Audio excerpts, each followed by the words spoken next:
Oi pessoal, eu sou o youtuber de opinião genérico número 9884 e hoje eu vim trazer um tópico aqui super criativo e que basicamente eu peguei de um youtuber gringo, já que eu não tenho criatividade para criar meus próprios temas, e eu cheguei à conclusão de que depois de muito tempo puxando o saco desses jogos, a indústria dos jogos de mascote horror está extremamente saturada.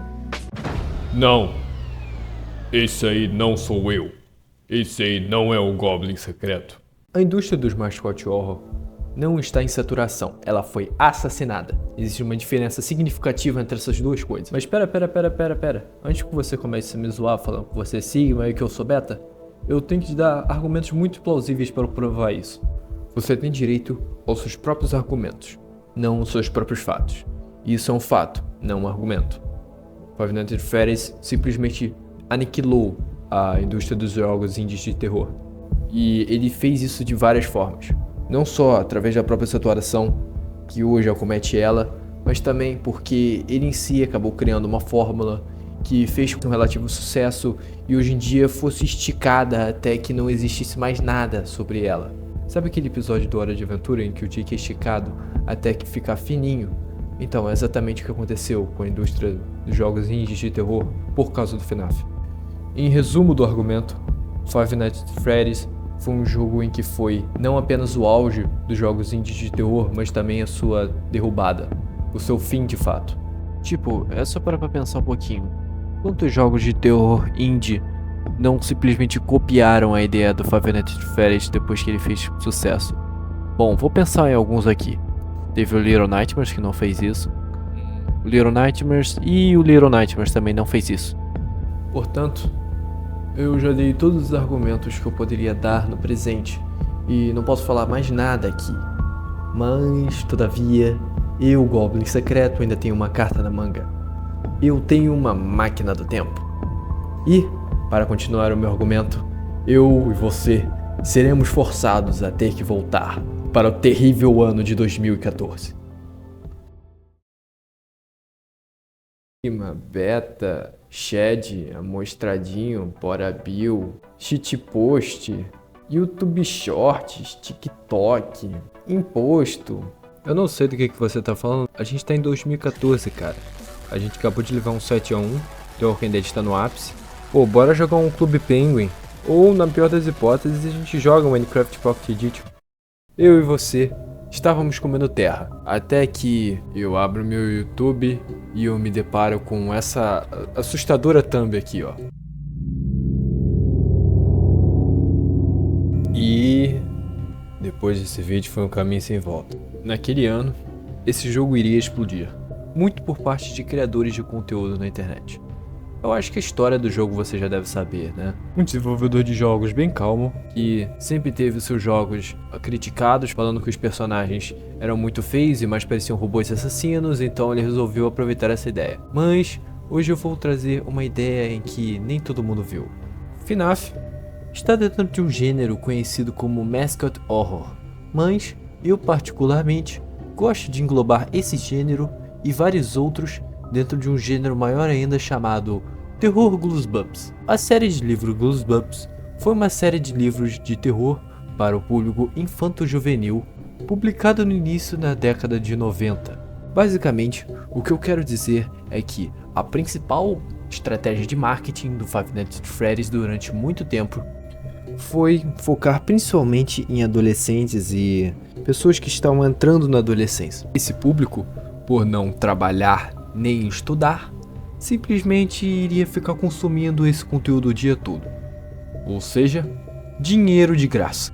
Bem, já que eu falei bastante desse tópico a respeito do FNAF, eu quero que vocês tenham essa informação gravada na mente de vocês, porque isso é um dos principais motivos do Five Nights at Freddy's ter caído. E uma coisa interessante é que na época o YouTube estava recebendo uma nova geração. Em outras palavras, muita gente conheceu o FNAF por causa desses youtubers e muita gente acabou conhecendo o FNAF quando começou a ter contato com a internet. Isso foi basicamente um golpe de sorte. Eu tenho certeza que Scott Cawthon não sabia o sucesso que isso faria, principalmente porque ele não planejava isso. E a história deixa isso bem claro. Apesar de que a história pareça ser bem emendada, ela ainda assim tem um monte de furos que até hoje não são respondidos, além do fato de que ela está sempre fechando círculos e começando outros. Outro fator também que fez com que FNAF fosse mais acessível ao público amplo e não apenas a um público nichado que gosta de filmes de terror trash dos anos 80, é que FNAF, querendo ou não tem violência gráfica. Ah, mas teve aquela cena lá no Sister Location. Meu amigo, isso não é Outlast, isso não é Resident Evil, isso não é Darkwood, isso não é Silent Hill, isso não é qualquer coisa. Isso não é violência. Ponto. Em outras palavras, um jogo que não tem violência simplesmente seria aceito em qualquer canal do YouTube. E o terceiro, mas não menos importante, é a facilidade de você criar um jogo de FNAF. Assim, eu não sou um desenvolvedor de jogos, muito longe disso, mas para você ter um jogo que fez muito sucesso, lançando em um ano e o sequência lançando no mesmo ano, significa que talvez, só talvez, não seja tão difícil programar um jogo de Five Nights at Freddy's, concordam? 2 jogos lançando em um ano. Enfim, eu não vou mentir para vocês. Eu conheci FNAF no segundo jogo, que na minha opinião ainda é um dos melhores. Apesar do primeiro ser uma história de terror mais concisa e até mesmo mais assustadora do que o segundo jogo ainda consegue manter a mesma sensação do que o primeiro jogo. Coisa que vai se perdendo conforme a franquia vai progredindo e a gente vai entrando em histórias cada vez mais fantasiosas. O segundo jogo, ele também acaba trazendo muitas inovações boas. Além de trazer inimigos novos, ele também amplia a história. E seria a partir desse jogo em que FNAF não seria mais conhecido pela sua gameplay, e sim pela sua história. O que não é necessariamente um problema, mas acaba criando muitos títulos com jogos que são extremamente esquecíveis, porque eu duvido muito que você tenha realmente uma vontade de jogar novamente o FNAF 2, o FNAF 3 ou o 1 simplesmente pela gameplay, e não por causa da história. Todas as pessoas estavam acompanhando um bingo de teorias que tinha mais uma pista a cada semana no site do Scott Calton. Eu lembro perfeitamente na época em que ele simplesmente postava um teaser com alguma coisa escondida no escuro quase que semanalmente. Enfim, FNAF 2 foi um bom momento, mas o melhor, o auge, era aquele, mas ainda tinha muita coisa que se aproveitar. FNAF 3 foi um marco para mim. Esse jogo foi e ainda é o meu favorito da franquia. Muitas pessoas reclamam da gameplay, entre aspas, dele, mas convenhamos. Você não tá no FNAF para ver gameplay, você tá no FNAF para ver história. Em quesito narração, o FNAF 3 foi o cinema absoluto. Foi um final perfeito.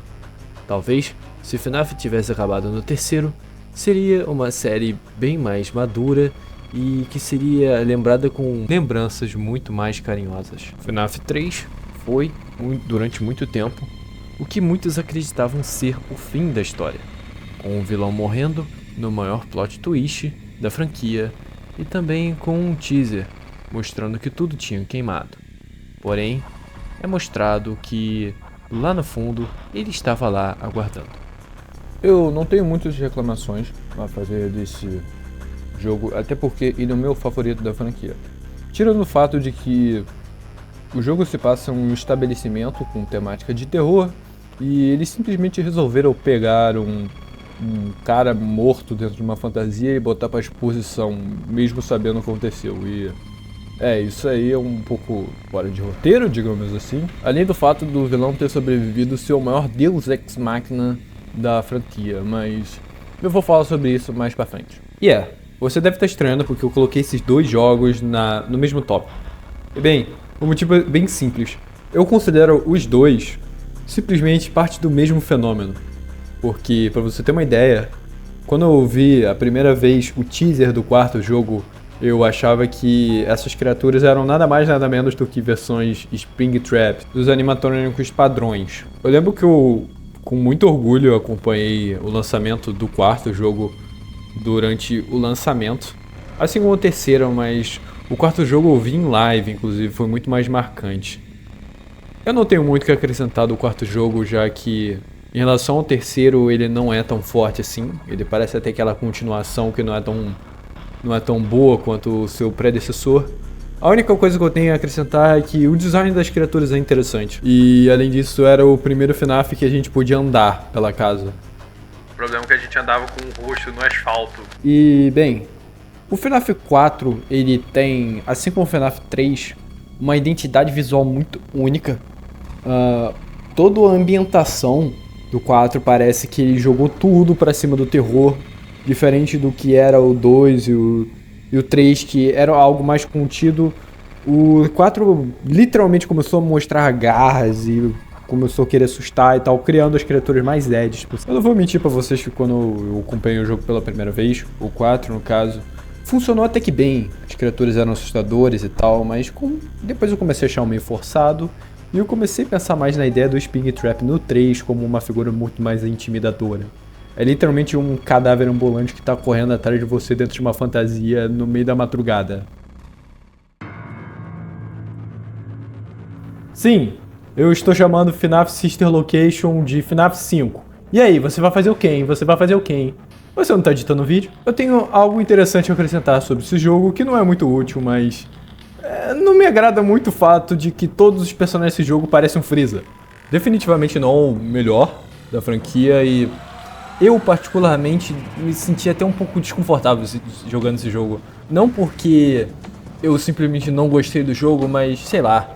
Eu só acho que ele parece muito distante do que é o FNAF em si, né? Ele não tem muito esse aspecto, ele parece mais algum meio sci-fi, sabe? Tudo é muito cromado, digamos assim. Parece até aquele episódio do Bob Esponja que tudo é cromado no futuro. Em primeiro lugar, finalmente um FNAF em que a gente simplesmente não fica parado no mesmo lugar o jogo inteiro.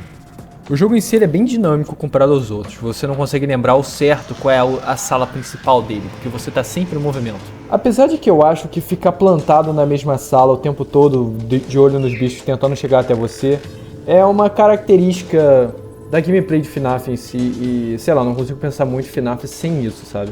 Mas no geral, o Sister Location não é muita coisa assim o final dele. No final dele, nós temos uma revelação intrigante que, na minha opinião, é uma mistura de fanservice com qualquer coisa.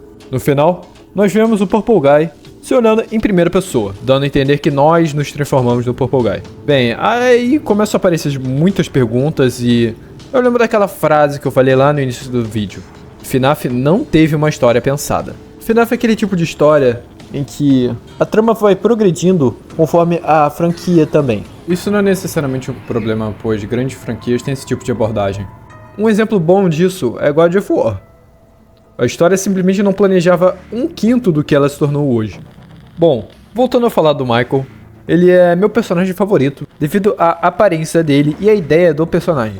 Ele é um zumbi, mas uma metáfora interessante sobre esse personagem é que ele é literalmente o oposto do seu pai, já que o Springtrap é um cadáver dentro de um animatrônico. Ele é um animatrônico dentro de um cadáver. Eu acho uma pena que o Michael, como protagonista da franquia, tenha sido extremamente mal aproveitado durante a maioria dos jogos. Outra coisa também que eu tenho que falar a respeito desse jogo é do Ennard em si como antagonista. O Ennard, ele acaba sendo um personagem muito bom, porque ele fica calado a maior parte do tempo, a gente fica pensando o que ele é. Tanto que tem uma cena bizarra que ele tá lá no fundo, a gente fica vendo e a gente fica pensando, né, o que tá passando dentro da cabeça dele. Agora, se tem uma coisa realmente interessante nesse jogo, é a Ultimate Custom Night. Isso, por mim, é o que vale mais a pena no jogo. O jogo em si, eu acho ok pra baixo. Ele tenta criar personagens novos e tal, mas falha um pouco. Agora, a Ultimate Custom Night é a continuação direta das nossas teorias na história. Em uma das cutscenes, nós vemos o Springtrap com uma narração do Michael, inclusive que dublagem fenomenal aquela. E segundo, aquela cutscene do Michael, que é basicamente um minigame, né, que a gente fica observando ele andando de um lado pro outro. E sei lá, eu acho essa cutscene um pouco única em FNAF. Eu não consigo me lembrar de um minigame melhor no jogo do que esse.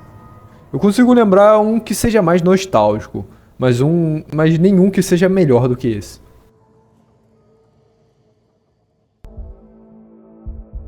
Histórias boas têm que acabar.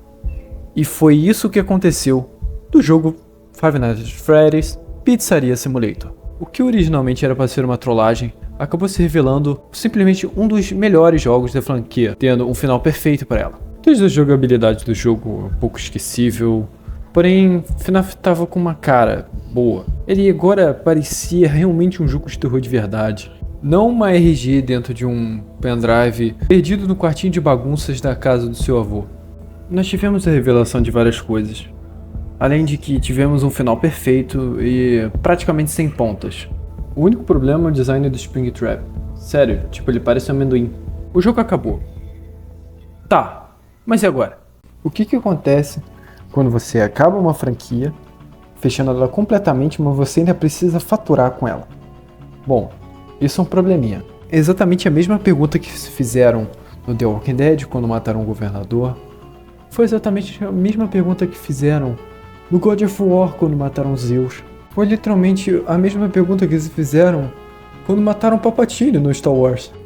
O que você faz quando você ainda quer ganhar dinheiro e simplesmente a história que você está tentando continuar está completamente fechadinha, redondinha e sem caminhos para seguir após tudo que aconteceu?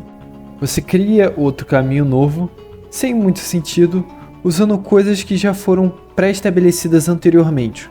E qual a chance disso dar certo? Muito baixa. Bem, é a partir desse momento que FNAF vai começando a morrer aos poucos. Lembra que eu falei pra vocês que FNAF tem aquele lance do terror Goosebumps e basicamente a maior parte do público do FNAF era um público meio que infantil? Com o término do Pizzeria Simulator, as crianças que estavam assistindo o conteúdo de FNAF simplesmente já não tinham mais tempo pra isso, porque literalmente elas já não eram mais crianças. Algumas delas já estavam entrando no ensino médio ou até mesmo saindo dele. Para ser mais claro em minhas palavras, o público desse jogo cresceu e agora já não tinha mais a mesma idade, já era um público praticamente adulto e ocupado.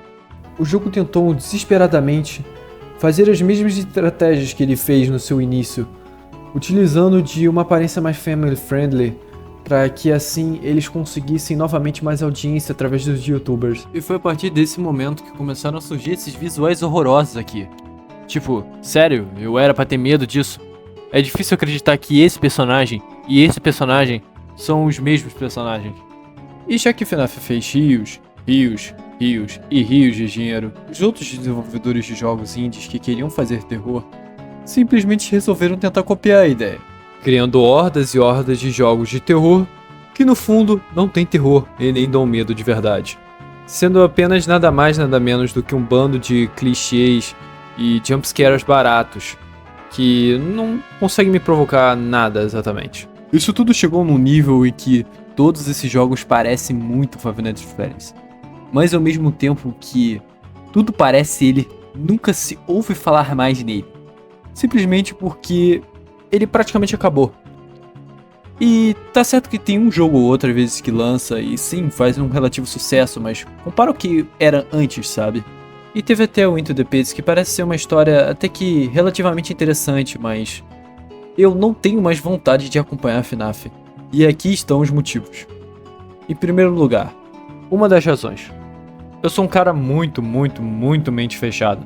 Segundo, eu não consigo afirmar pra vocês que eles são exatamente ruins, esses jogos novos. Eu acho que talvez alguns deles sejam até bons, mas eles não conseguem chamar minha atenção. Terceiro, eles nem se comparam com o que eles eram antigamente. Eles são bem inferiores no quesito criatividade e histórias do que eram nos jogos antigos. Não é nem necessariamente porque os novos tenham ideias ruins, mas sim porque a ideia do FNAF por si só já tá velha, sabe? Então o primeiro jogo ele era bem mais novo do que os novos.